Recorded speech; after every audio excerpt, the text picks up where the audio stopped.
Het hier net volle skeelt of het Halbertsma-toneel uit Wergeer hier net 125 jaar bestaan.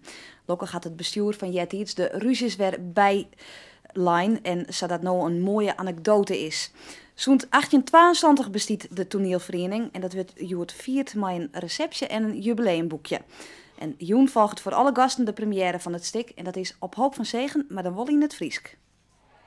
Het is druk op de receptie met meer dan 100 oudspelers en bestuursleden. Het Halbertsma toneel bestaat al 125 jaar, zo'n 1822. Hoe de naam van Halbertsma ontstaan is, binnen ze bij het schreeuwen van het jubileumboek net zien kan.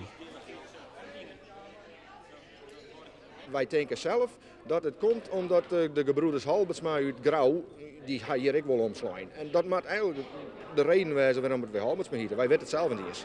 Van de jubileumboeken jou net on, ja, 124 jaar verleden, dat is dan weer meer nooit again. Er is er één die je dat vertellen kan. Vrouw Kleiterp speelt het al 26 jaar mee. Hier is geen rol van haar, maar alle orenjaren speelt ze mee. Het leven op zee is geen verhaaltje. Door een plankje van amper en toemen binnen ze van de eeuwigheid skiën. Vroeger gingen we vaker voor te spelen. Hè? Het werd ze staan gewoon al je wat te duwen ook. En, dus meer nou doen we alleen nog maar meer je verwerken. En we hebben hele mooie tonelen hier altijd. En dat is ook heel moeilijk om dat op oren plakken weer op te bouwen. Dit jaar speelt de ploeg het verneemde stuk van Herman Heijermans. Ze binnen de eerste die dat in het Friesk doggen. Om het stuk Goerdel te zetten is er een ploeg van 48 meesken in het spier. Nevens Veenstra is dat heel gewoon in Wergeer.